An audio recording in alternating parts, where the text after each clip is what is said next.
Go live. Hi, everyone. Hey, everybody. Happy Euphoria Sunday. Happy Euphoria Sunday. And also, for those who celebrate, happy Sundance Sunday. Yes, quite right in the middle of Sundance Film Festival this year, watching a ton of movies, but figured we could take a break from all of those movies to check out tonight's episode of Right in the Euphoria. middle of Sundance Film Festival this year, watching a ton of Yes. movies, but I figured we do could think take a we break have a from bit of all an of those echo. Can movies you? to check out. I can. Sorry. Okay. I heard you speak twice, but I think we've dueled your doppelganger and we're good now. Cool. Right. So, Euphoria episode 3. Yeah. So clearly we're remote this time, just for everyone who's been following along. We'll see if there's any technical difficulties along the way. If so, apologies. Chat them in the comments. But yeah, very stoked to talk about this episode with you. This is the third episode of the second season now, and it's delivering all of what we love about Euphoria, right? I don't know. Yes and no. I kind of had a weird this one didn't really sit well with me compared to the other episodes we saw in this season. And Interesting. Okay. I'll get into it in a bit, but before we get into it, let's tee all this up. Ryan and Morgan Rojas with Cinemacy, part of the HCA. Check out all of our stuff at cinemacy.com, Indian Art House Movie Watching, as well as today, the sponsor that we have for this series, the Happy Labs. They're a CBD company based out of the South Bay, Los Angeles. Big fan, big proponent of the CBD company and what they offer. They have a whole bunch of different products. I personally am a fan of these chill pills. Okay, so they're a pressed CBD pill, no THC, so you don't get the psychoactive elements. It's just a relaxing, restorative sort of refresher. Yeah, So which, like we've said before on Euphoria, especially because the show is so intense and so go, go, go all of the time. This is kind of the perfect time to experiment with CBD if you're interested. It kind of will chill you out and you're able to watch the show without having to look maybe between your fingers the whole time. So yes, absolutely. Use promo code HCA for 20% off. And now, without further ado, let's jump into the episode. The title name was called Ruminations, Big and Little Bullies. Obviously, the Rue in Ruminations probably, refers to someone on the show. It was written and directed once again by Sam Levinson. So he's just continuing to, do it all, at least. Yeah. So right off the bat, well, I guess after this episode ended, let me just say, I felt like this was a filler episode. Filler. Okay. It kind of go on.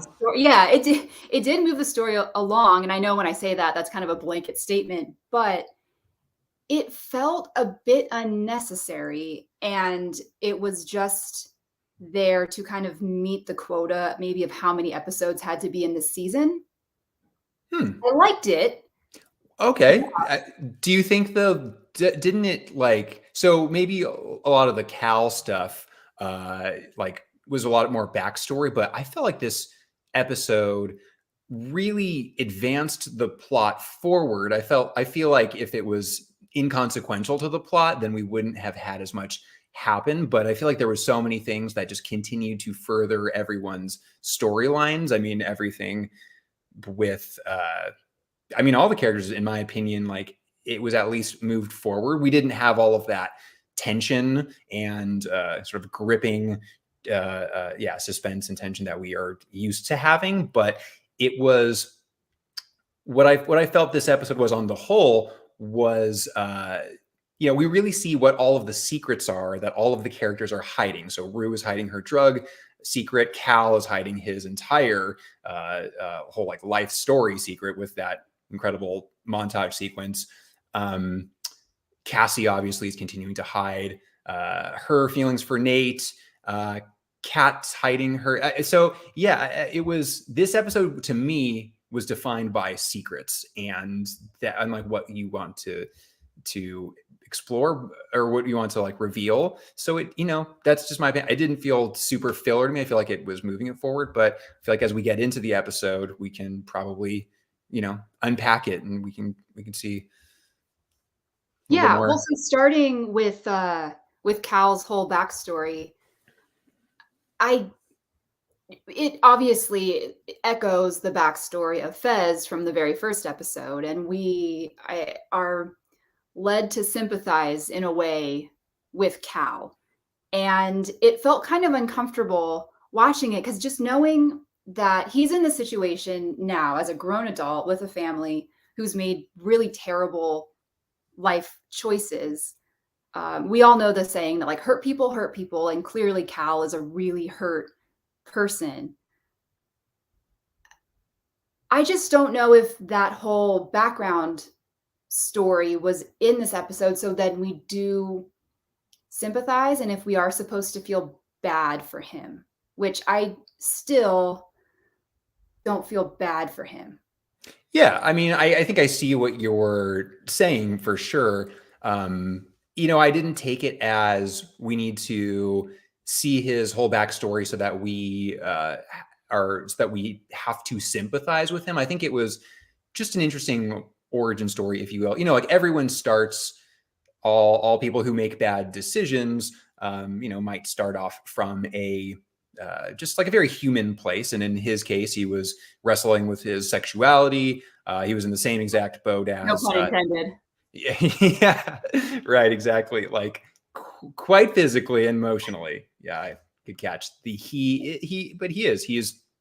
It's all new to him, and to see at least what he's going through then, which is what like Nate's kind of going through now, and a lot of people, I think it just shows that it's a timeless sort of thing that kids don't really know how to how to explore themselves, especially back then. So I didn't really feel like it was something that made me sympathize with him. It just gave me more understanding and like a more of a complete picture. I did think that with the whole 80s throwback, I was like, okay, so this is what Euphoria would be if it was like Stranger Things. Like this is what that 80s nostalgia looks like, with the video cassettes, or with the, just like the regular, the tape player, and the jukebox. Yeah, the jukebox and the In Excess, a lot of 80s soundtracks going on. So yeah, I did feel that I could understand where he was coming from, which I think is always essential to know as an audience, like where they're coming from, and to see that like, yeah, it spans generations. To me, I thought it was fun that Euphoria is just, they're doing what they want. It's so unpredictable in a way. So whether or not we need to like know this going forward, maybe that was just like, oh, let's go back to the 80s because we want to see how Euphoria in the 80s would look, and Cal's like character. I thought that there was a lot of actually very honest and real storytelling going on with like, the best friend, the Derek, and I felt like they teed that up really well, and then the reveal of the pregnancy. So I don't know, it worked for me. Yeah. Okay. Cool. I don't know. Yeah, that's fine. We can move on.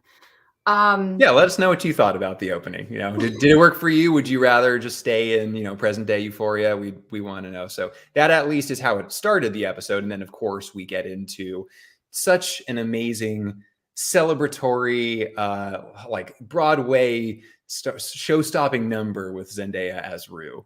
And that was awesome. Yeah. And what I really, really like, that's maybe one of my favorite scenes in the whole episode. What I really liked about it is how it turned out to be totally unexpected. So it starts with her obviously in her room, dancing and singing and being really theatrical, and in her body, and walking down the hallway, just doing these moves. But then realizing, oh, this is all just in her head. Like the music's in her head. It's scaring her sister. She's clearly not okay. And what starts out of like this funny, lighthearted, joyous moment turns into something really dark and sad. And it, again, kind of left me a little bit unsettled. Just like, oh yeah, this is she's a functioning drug addict and she thinks she's getting away with so much, but she's really not. People are watching. Her sister especially is watching, and she's not as clever or like slick as she thinks she is. But that was a really great scene, I think, in my opinion. Yeah, absolutely. I love that they did that choreographed number, and it's just Zendaya just being like her most like uh, electric and just her most fun self. And then they did that like funny pan over to the sister who's been there, and then they just like pan back, and she has like a pillow and milk, and yeah, the joke is then revealed that she's like, no, she's just like tripping, she's high in her head. Yeah.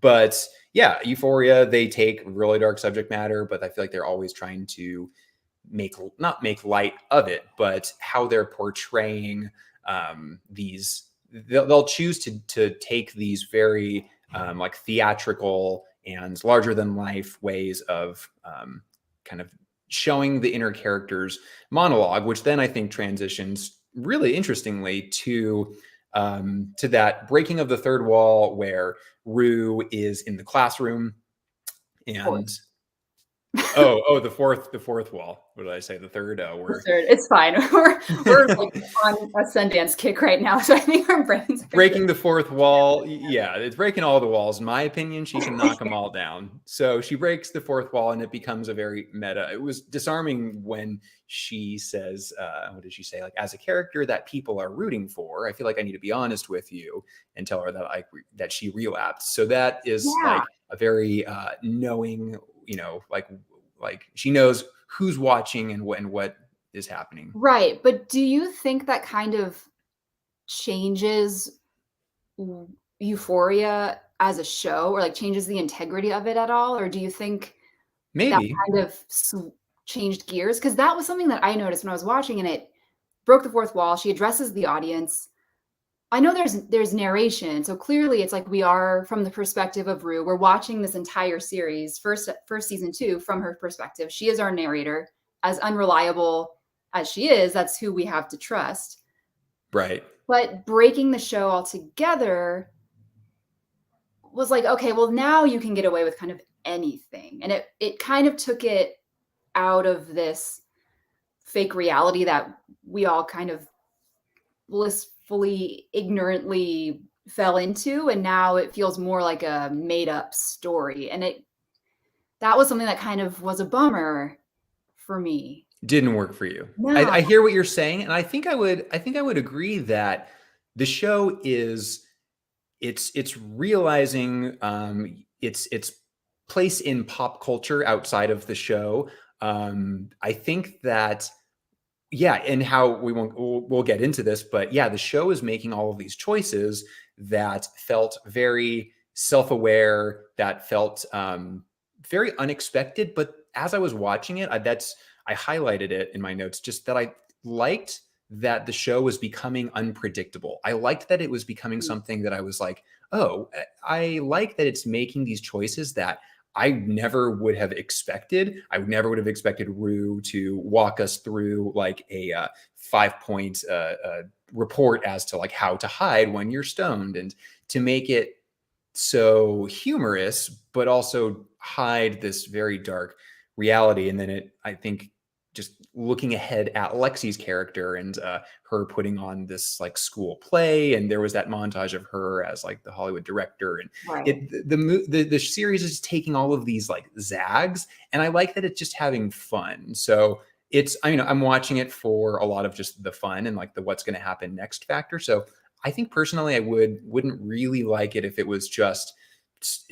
wasn't as inventive as it's been before. But I see what you're saying. I totally think that it is running that risk of losing track of like these real characters, and it's becoming something that's a little bit bigger. Yeah, I think you said it right on, that it's very self-aware now. And that there's a fine line, I think, between being self-aware as a show that's so big and so popular. Clearly it's deserving of all of the praise and everything. But when something becomes too uh, cool, I feel like that's All right. Well, Euphoria is nothing if not the coolest Well, show. So. of course. But knowing that it's cool, that's the difference. And then, I don't know. I'm curious to see what episode 4 has. If it kind of reins it back in a little bit to be a little bit more controlled and, okay, no, this is our story. We're not going to sidestep and do these really interesting side stories and surreal moments, but it didn't really progress the timeline that we're in right now. So that was just kind of my takeaway. Interesting. Yeah. So then it moves past that sequence of Rue and Elliot, basically all to say that she is still hiding that she is continuing to use drugs. And not only is she just continuing to hide it, she's continuing to actually expand upon that. She hatches this elaborate plan. She says, like, I would be a genius if I could figure out a way to make drugs or do drugs for free. And yes, she needs to link up with Heisenberg, and they needed to apparently, they need to cook. So I think that at least started to show where she's going. She's going down this very dark road now, and she's hiding her, continuing to hide her drug use for now. I liked how they showed Gia's character before we move on, that her sister is like older. She's more assertive. You see how she's like being hurt by Rue's drug use. And right. She's younger than Rue. Yeah, she's younger, but she's older, like as a person now, and in the show. Oh, right. Okay. So she's like gotten older. Yeah. And so she, before where she was maybe more scared and frail, this time they're like trading blows. She's like throwing against each other against the wall, kicking her out, and she's like just asserting herself more. So I like that is just a character dynamic within this. And her performance is always so good. I wish she was in more scenes, because just the passion and the sadness and the heartbreak when she's screaming at Rue to get out of her room and to, don't do drugs. It just was so heartbreaking. And she's such a phenomenal actress. Like she, I think, wins the episode for me. That tiny little part just sold me. Yeah. That was the most real, I feel like, that it got, like, dramatically. So it was disarming for sure. I would agree. So I love that it then it shows Rue in high school as she's continuing to hide her drug use. And I love that shot where she runs right into the door. It's just like very Looney Tunes to me. Like the physical comedy, Zendaya is killing it on just how to do physical comedy. That was great. And like just the little choreography of like the feet that are doing like the windshield wipers to start this song, which we didn't even, I wrote down, the song is, I guess, Bobby Darin's Call Me Irresponsible. And it's very splashy and fun and so show-stopping. So, and now we're getting... For her. And fitting for her. Yeah, exactly. So we have Rue, Jules, and Elliot now as like the 3 best friends. What could go wrong? Absolutely. What was funny about that scene where Jules is like interrogating Elliot as to like, do you like Rue? Like that whole scene was really funny. I think it just was showing how similar they all are in like their gender fluidity. All 3 of them like were it was just a lot of like funny lines about Jules asked Elliot, like, are you gay? And he's like, kinda. Are you straight? Kinda. And like, are you like, and that is their spectrums, that they are all fluid. They're kind of this newly woke generation that are very much in touch with their whole spectrum of sexuality. So that was kind of funny.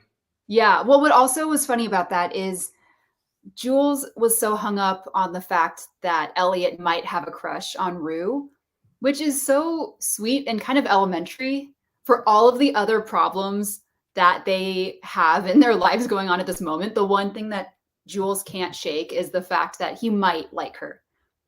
Right. Like you're just in this world of drugs and sex and people, and it just, that's the one thing that you can't get over. It does seem so like elementary, so like just young to, do you have a crush on them? Obviously she's concerned about losing Rue, like her love. Right. But what's interesting that the episode I think evolves too is, we've talked about this before, like our predictions that, Elliot and Rue looks like they're going to go down this road that's going to leave Jules behind. But like by the end of the episode, I was like, whoa, what's going on here between Elliot and Jules? You know, Rue is now doing her own side mission where she's going to hopefully try and make that money and try and come out alive, but she's leaving both of them and now they're bonding. I mean, that whole monologue with Elliot, like spilling his guts about how, you know, all the great things about Jules and how he sees her in all of these ways. And he's like, oh, I bet that Rue says this. And she, of course, doesn't. But yeah, it's like something's cooking there for sure. And if art's going to imitate life, as I think now that the big, you know, that the internet is now ablaze with Dominic Fike and Hunter Schafer holding hands, walking out of Craig's, you know, this last week is like, are they an item in real life too? So are they continuing something from the show? Yeah. If anyone knows the truth, leave us a comment and tell us if that's real or just TMZ gossip. But in any case, they would be a very cool couple. If they're anything as their characters, sweet, truly good-natured people that just, you know, deserve the best, why not? Give it a Yeah. So it's very interesting to see, you know, who of this love triangle like is actually going to be by the end of the episode. I thought that Jules and Elliot were going to like hook up right then and there. And I was like, I wouldn't be surprised, but we'll see. Yeah. More to come. So yeah, what happens after that? So then the show centers on Lexi. So Maude Apatow, director or daughter of director Judd Apatow, obviously. I guess it's funny how Lexi is now front and center. She's such a big part of the series in a way that other characters are kind of getting moved to the side even a little bit too. Like now is her time to shine. So what's her story is that she is now going to write a school play. She obviously needs to get things off of her chest. She said that she's been an observer her whole life, and she's always just felt she's needed to write out her emotions to process all of this. And yeah, I thought that this was maybe the most like unbelievable part or like oddest part, like for a show about, you know, sex, drugs, and rock and roll, and then like having Lexi just like walk up to the vice principal being like, I want to put on a play. I'm like, that just doesn't feel like it fits within the show. You feel like that's way too, that they're all just, you know, going so far beyond that. I don't know. What were your thoughts on this storyline and this whole sequence? I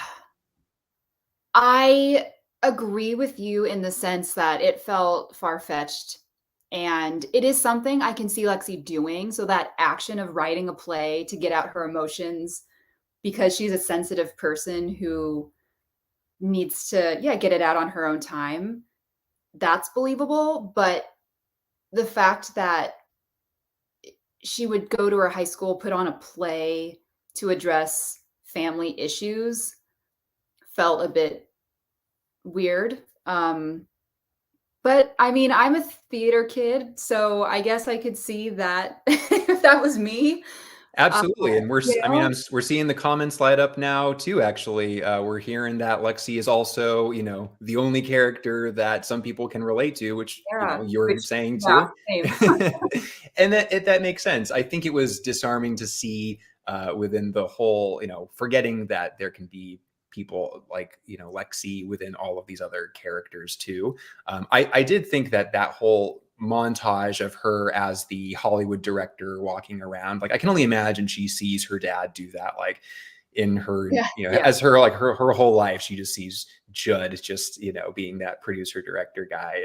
And then the show has that fun little, like the fake show, right? So then we see Lexi as give the interview and Zendaya give the interview. And yeah, that was also pushing the boundaries of like, okay, what really can we like, what are we comfortable with within this show's? How far can we push just the non-reality? Right. Yeah. Kind of, I can never say this film title, Schenectady, New York. Yeah. Synecdoche. Yeah. New York. Bleh. Nice. The Charlie Kaufman, very meta. This episode was very Charlie Kaufman-esque. Yeah, which is I can good. I see mean, it. that's definitely not a dig or a knock at it by No, any. absolutely. I mean, like we need an episode like this to kind of counterbalance with the very dramatic ones, right? The ones that are like the season premiere, which is just a heart pounding nail biter. Then you get something that is just like, yeah, so fantasy show, like all these songs and stuff. Um, Yeah. yeah. Well, one scene that I really, really loved, and we can talk about this a little bit more when we do our categories, but I loved Cassie waking up at 4 a.m. to do her morning routine. Yep. Go girl. Like that was hilarious. And just the fact that she's scrubbing her arm so hard, wiping her face so hard, like that, what are you doing? Well, yeah. I mean, it's funny. I saw that as that was actually one of the more uncomfortable moments for me because even though they were playing the comedy of how much she needed this routine and like she was it felt very just scary as to how people self-soothe and the obsessive quality of this, like of Mm, her image. And every time she was just grating at her legs and rolling her face, and all the time she's just like putting herself through torture, it feels like she was, yeah, it just felt uncomfortable with how much she was almost harming herself in an ironic way of trying to be self-care. I mean, waking up at 4 a.m. for like an entire week is a little unhealthy, yeah, I would say. beauty is pain. Yeah. And you know what the joke of that, obviously she just wants to get Nate's attention, and by the very end of the week or however long that was, she's gotten his attention. But how does she do that? She is walking down the hall with Maddie and they look at each other, she sees her, and they're twins. I mean, she's essentially like look exactly like her. Right, right. Um, okay, Cal. Let's circle back to Cal Let's because do it. He's not going anywhere. he's not going anywhere. Uh I will say, I did not sympathize with him, but I pitied him when he was in that chair getting the shit beat out of him by Ash, the back of the gun. Just the use of sound effects too in this episode were so funny because it just like fully knocked him out. Every hit felt like his skull was cracking. Yeah, the fact that he was able to just have consciousness, Right, ashtray every time, just button him with that shotgun. Yeah, right. I was impressed that he was still, alive, that he was like inviting this pain. Yeah. Totally. Well, and also after he goes through all of that physical pain, realizing that Fez doesn't even know what he's talking about with the disc. Like he went Yeah. out there and got beat up for nothing. He just made himself and his situation worse, which I thought was kind of ironic and funny. Yeah, this to me also kind of felt like the writing was a little this felt like it was just needing to make some connective tissue happen. Like I didn't For sure. really believe that he would be staking Fez out to the point of then, I mean, if he thinks he has the disc, then sure, then that's the whole thing. But to just be so openly honest about what's on the tape about his relationship with Jules, and Fez the whole time being like, dude, what? Like you and your son, like both. And once again, we have such a great line from what's her From name? Faye. Faye. She's here. She's here, Faye. people. She's like, wait, so like, I'm confused.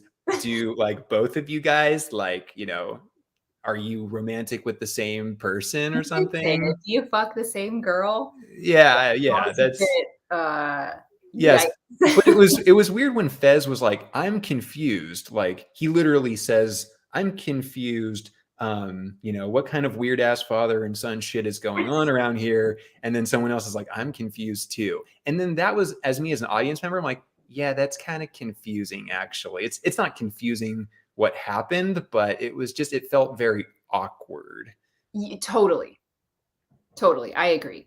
Um, Yeah, yeah. the fact that like I hope that I want to see where this is all going for sure. What's going to be the aftermath? I mean, you see Cal and he looks over at Rue on the bike, and like, you know, that he is, who knows what he's capable of. You know, he has all of this aggression for sure pent up. And yeah, I wonder how he's going to explain that when he walks back home with, like, you know, a whole skull just bashed in. Right. Bloody shirt. I mean, but Fez did say, promise me you're going to keep your son away from me and Rue and my crew. Right. Yeah. How was Cal going to do that? How was he going to tell Nate, hey, listen, I got the shit beat out of me and I only escaped because I made a promise to a drug dealer that you have to stay away from him. Like, that's going to be interesting to see what Nate or what Cal does now and how. Yeah. Well, I mean, I feel like what also is just as interesting within that whole thing is he now knows that Fez doesn't have the disc. So now, and he now knows, apparently, which he didn't before, that Nate and Jules had a thing too. Right. That was news God, information. right. So the whole thing about that was that he now knows that Fez doesn't have the disc and that Nate and Jules also had, you know, a thing. So who knows what the hell's going to happen in the next episode. We can really wait and see. I don't know. If anyone has any predictions, you know, let us know, because it's going to be crazy. Yeah, totally.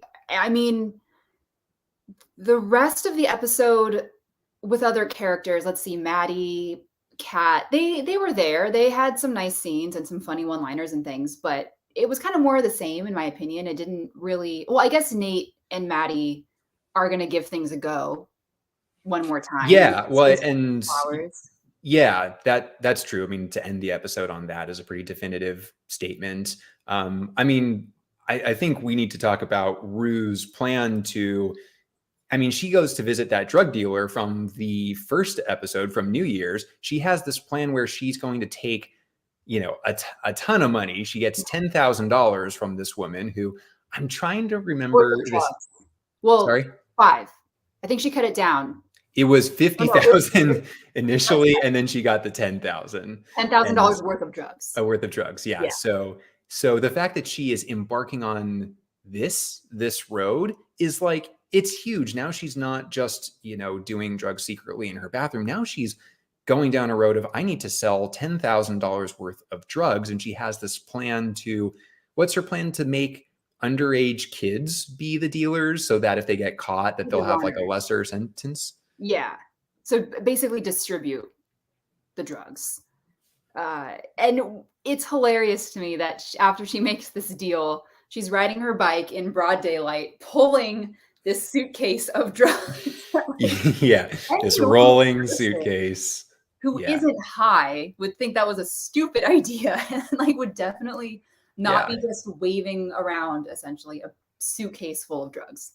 Yeah, she goes to her AA meeting with a whole suitcase of drugs. I mean, let's just call it as we see it. She's not making great choices. She's just in her own little world, and this is definitely going to have huge consequences for her. Oh, for sure, and especially if Ali is done.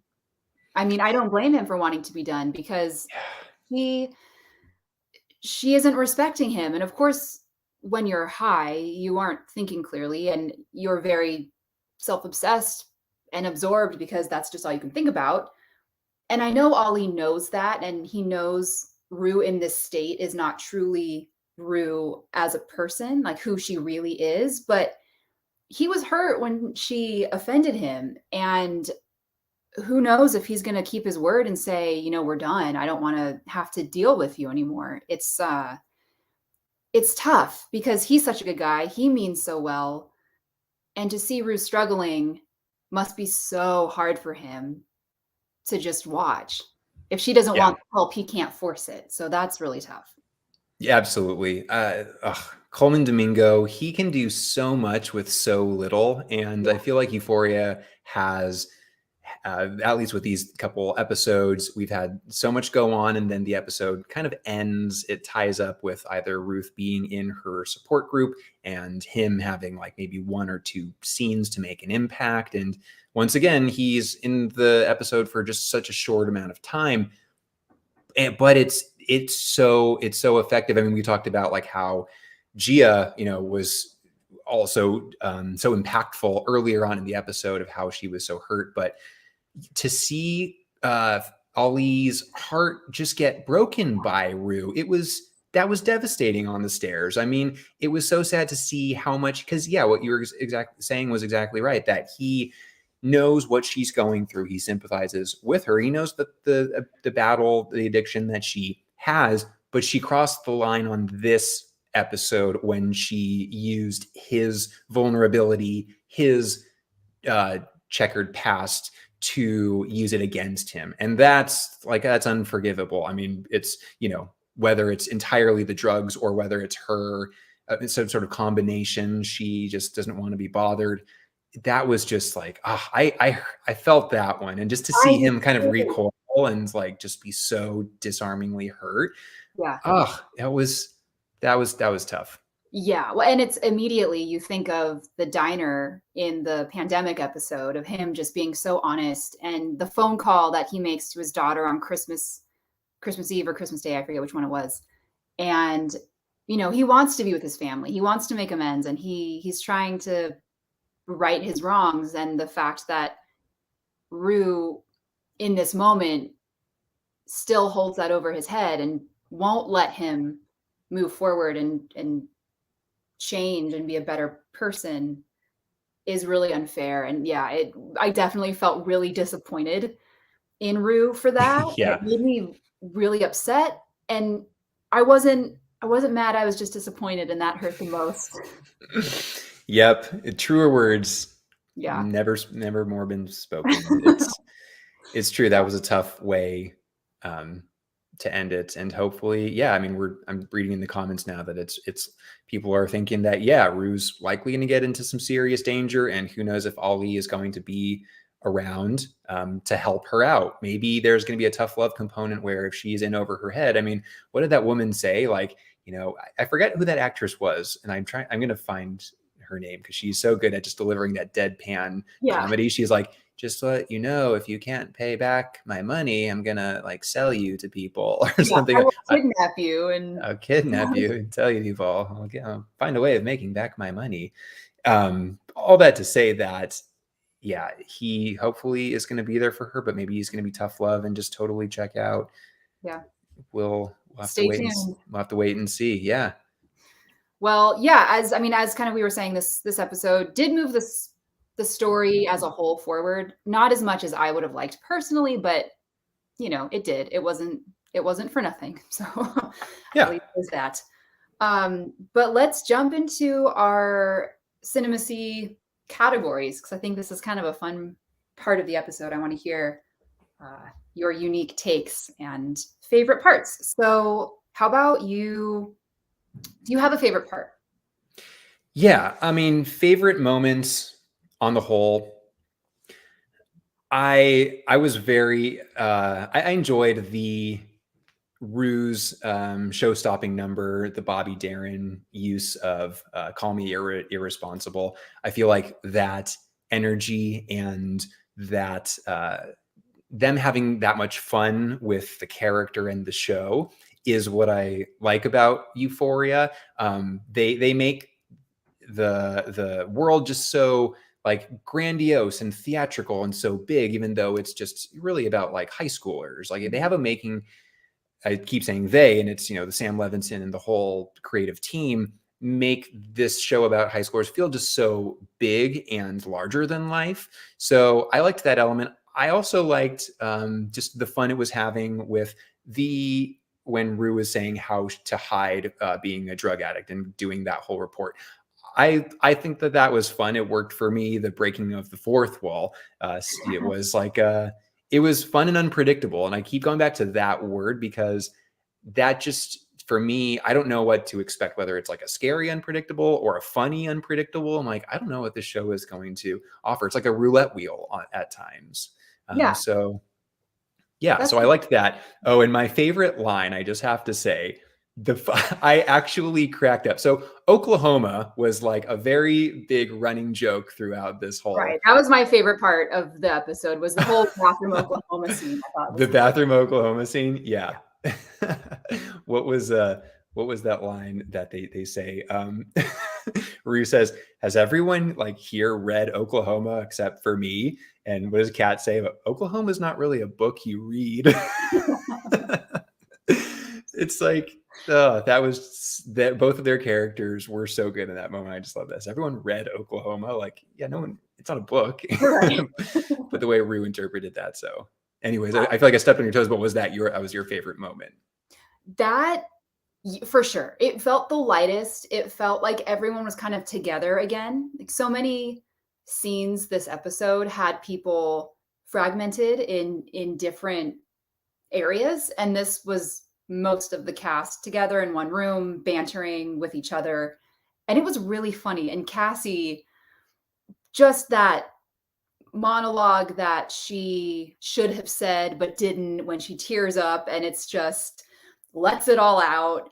The tears, she's phenomenal once again, giving an amazing performance as this just person who has a secret that is bursting and waiting to get out, but she's doing her best to keep it in. I just thought that whole scene was hilarious. And she did look like she was from Oklahoma or the Wizard of Oz. So I mean, the fact Yeah. that was so accurate. Very done up by that last, by that time, waking up at 4 a.m., you doing her 2 hours, 3 hours worth of self-care is you're gonna look a little unhinged, and just walking around in the high school halls is probably gonna get a lot of glances. So Right, exactly. all right, so did you have a favorite needle drop moment? Obviously Euphoria sprinkles in just the coolest tracks and so eclectic as well, but was there one that stood out to you? Oof. Yes, there is. The song is Labyrinth, who's also the composer, but this was a proper song, made not just, I don't think it was made just for Euphoria. I think it might have been out and released before, but it's called Shy Guy. And this song was placed right after Nate notices Cassie finally. And it's this euphoric moment where she's put in so much work and so much time and energy to look good for him. And he finally does the up and down when she's wearing the Maddie inspired outfit. Yeah, And she just looks so happy. And that song is it's really good. It's really groovy, and it fits in with the show, the feel of the show. It's not from the 80s, and so maybe I was just relieved that there wasn't like an 80s metal band throughout the entire episode. So that was one that I latched onto a lot, and I really liked that. Nice. I feel like we're kind of seeing the good in the other spots that the other isn't maybe so hot. And so I thought that a lot of the storytelling choices in the beginning with showing Cal and those songs, that was just fun to like hear a lot of old 80s tracks that I hadn't really heard before or hadn't heard in a while. A ton of, I was Shazamming so many songs earlier on that were just like so many 80s hits. I mean, it was so much In Excess and Echo and the Bunnyman, like a lot of cool stuff.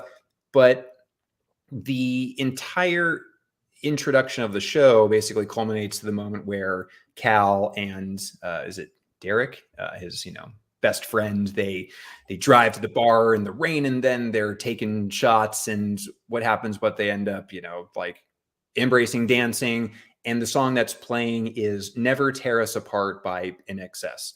I'd never heard the song, but it felt like just a really nice compliment to like a really sweet moment. Obviously Cal hasn't done what he's going to do. He hasn't grown up to become the pretty deranged adult that he is, but in that moment it's just this like sweet connection between two young guys who are finding like true love and expressing like their untold sexuality. And yeah, this song I felt like was just really well placed and really smart.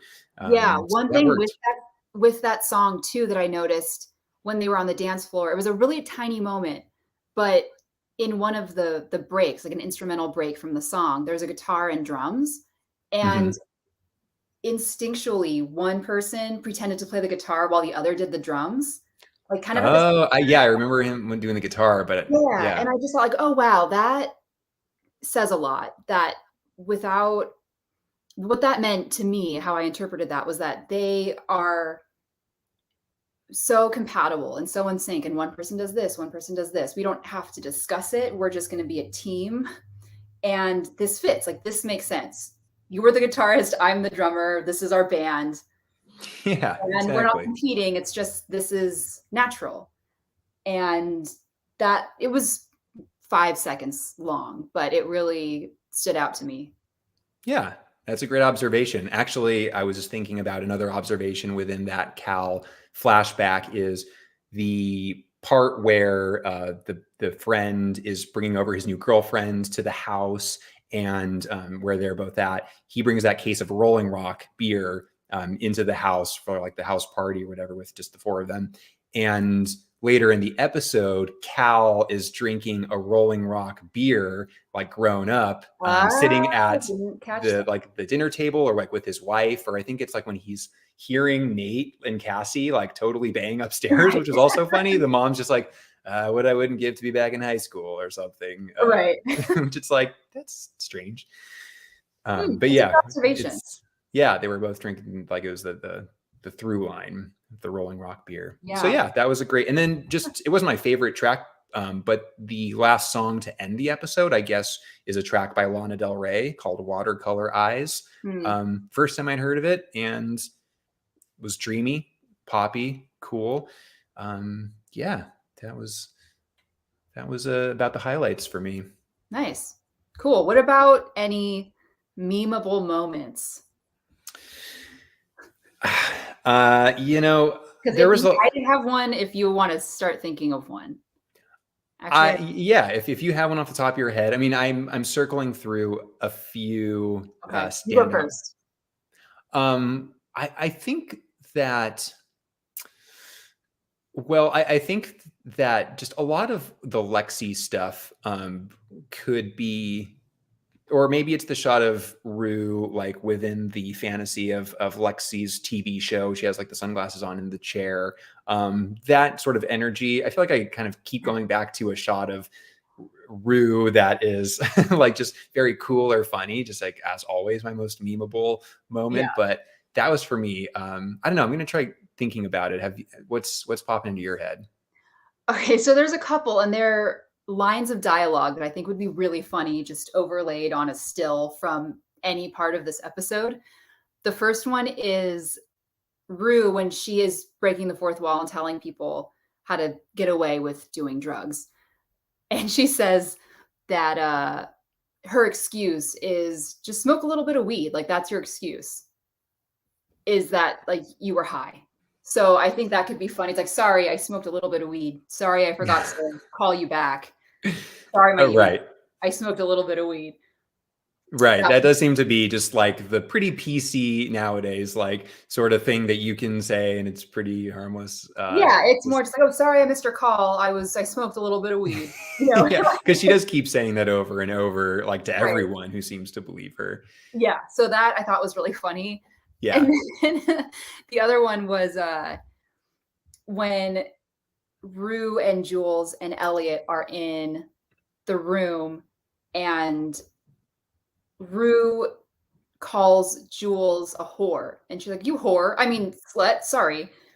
As in, they are both derogatory, but whore just sounds so much worse than slut. Right. That's more of like a judgment or something harsher. Yeah, Yeah. that No, was a she funny says, joke. Slut is more like kind of endearing and for like or right. funnier. It's more yeah. Yeah. The line something like, "This is Rue talking, saying she's a whore. I mean, slut. Sorry, whore just came out."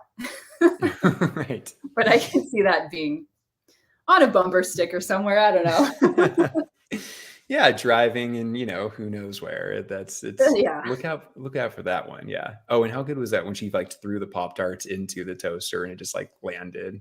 Some pretty right, solid yeah. choice stuff. I could see a gif of that, just like throwing the Pop-Tarts in the toaster. Yeah, true. All right, so that I think leads us to, what are your predictions for the next episode? Okay, so I didn't think of this until just 5 minutes ago when you brought up the Rolling Rock beer, but I wonder if his high school friend is going to come back in the picture and force Cal to confront his past. Interesting. Yeah. What did he say, that like Cal was supposed to go to Penn State or something, and the other best friend was supposed to go to college like out west or something? Right. I don't know, but yeah. So it's like he might be around. Yeah. Because I could see that being an interesting storyline for sure. Because we have this is the third episode. We have Five five more. I doubt it's just going to be him trying to control Nate for 5 episodes. Like, I think there has to be something more for Cal. So, yeah, we'll see. It would definitely put Cal in a really awkward situation, especially with his, his threats to people that he feels threatened by, and his ties with the police, and just his persona in the community. It could totally be tarnished if in his eyes. Clearly it's not, Yeah, well, I mean, if the fake reputation could be tarnished. Yeah, absolutely. I mean, that's I think I would agree with you that if that thing on the disc comes out, which it's only, I feel like, a matter of time. Maybe it's this episode, maybe it's next episode, maybe it's the end of the season or sometime, but that's just there's going to be some sort of, all of these characters have to be like kind of brought to their knees in a way where they have to become like humbled by, and I don't know what that look was, but like, figuratively speaking, they will in Euphoria be brought to their knees. Yeah, in all the ways, clearly. But I feel like the whole Cal thing, which is the most, well, I think that the Cal storyline with Nate and Jules is like now it's creeping up with Rue's, the danger she's getting herself in with the amount of money that she now is going to have to owe to the woman, to the drug dealer. Maybe she's got a handle of it on her situation. She's rocking the new nice business suit threads, like, which is a funny look for her. Just that she like stole her mom's like pantsuit. And yeah, it's I'm most interested about what's going to happen with this like high school play that Lexi's putting on. That's the one that you're concerned about. No, I'm not like concerned, but like I'm most interested in it. Like, how is that really going to be? So like Ethan, Kat's boyfriend, he was like on stage, right? And he was like auditioning, and Lexi was like kind of like looking at him like, oh, he seems to be pretty good. Like, he didn't have any lines, but you could tell that he was very interested in wanting to be in the play. So maybe he's going to have this role where he plays like a Nate Jacobs type, or like, is Lexi just rewriting Euphoria but in coded names or something like that? And then are they all going to watch it and be like, oh wait, that's you and Cal and Jules? Like, I don't know how that's gonna go. Like, that would be pushing it too far, in my opinion, is if like Lexi was to rewrite this whole past season as a story, and then everyone just like have to watch it, and then it would be a weird like level of self-awareness. Like, I very Charlie Kaufman-esque if that happens. Yeah, to be completely honest, I would be okay with like, well, I don't know. It's I'm not sure where the play is going, but I feel like it's going to expose a lot of things, and I'm just like not totally. I don't know. That feels the weirdest part for me. Yeah, no, I agree too, especially because we have been up until this point led to believe that Fez and Lexi have a thing going, or could have a thing going. But now it seems like Lexi's preoccupied with a play. Right. And will they ever come back? Like, I doubt he will be in her play because she just met, or who knows, maybe, but she just met him. It seems like maybe the script is now not going to support or ship that relationship. Yeah. I don't wait. Is Fez in school? Does he go to school with them? Because I think No, isn't he? he's older. Yeah. Whether he's like just not in school, because so he wouldn't be like in the play auditioning for the school. Well, yeah, that's why I was just like confirming that he wouldn't be, you know, like, all right, I'm here to read for the role of tree number 2. Right. No, I love his deadpan comedy. In fact, Fez he was super funny in this episode. Just be like, dude, what the fuck? Like, I have no idea what you're talking about. I'm so confused, man, about with Cal. That was great comedy. Yeah, maybe the Fez dropped out of school. Okay, thank you for clarifying in the comments. He dropped out. He just didn't have the theater like life presented to him in time. Yeah, it's what about Elliot and Jules next episode? I What do you think? I feel like they really turned up the heat on the Elliot Jules dynamic more than I anticipated. I didn't think that they were going to become this like little group of best friends, and then Elliot and Jules would become their own sort of connection there. I think that with them turning up the heat this hot, now they have to like make good on that, or something's going to come of it. Like now I feel like Rue is the one who's going to kind of be edged out or something. Maybe Elliot's going to expose that he's doing drugs with Rue to show her that she is like not truthful to Jules. And we see that. I think also this episode showing that Elliot is so like sexually fluid on the spectrum also is teeing up like, well, he's not just interested in girls. He could be interested in girls like the whole spectrum of sexuality. So it's like Right. we didn't think that she was like a fascination in his mind, but now that that's on the table, that is something where I feel like that's really going to develop. And then what happens if that sends Rue totally over the edge? She loses everything. Ooh, totally. She doesn't have Ali, she doesn't have Jules, and that's like scary. She doesn't have Elliot. Right. Wow. Yeah, that would be dark.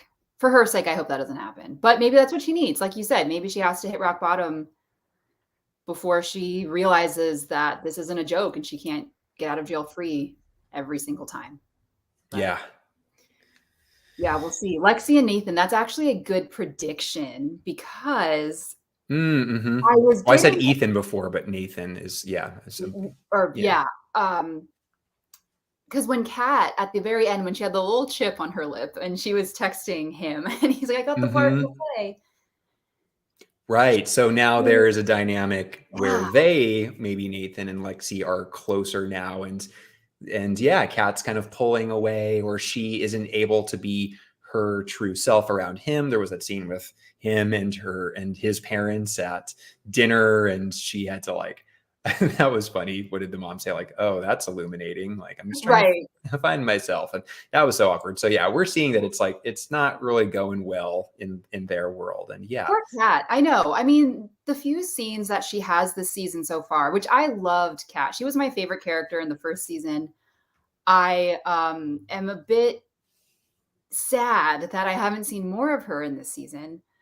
But the scenes that she is in are all so strong, and she does such a good job still being Kat, And one of the funniest moments in that whole restaurant scene when she's with her boyfriend's parents is when the mom says, oh, tell me about yourself. And she starts laughing, and then the laugh turns into an echo laugh in her head. Like it just gets really dark.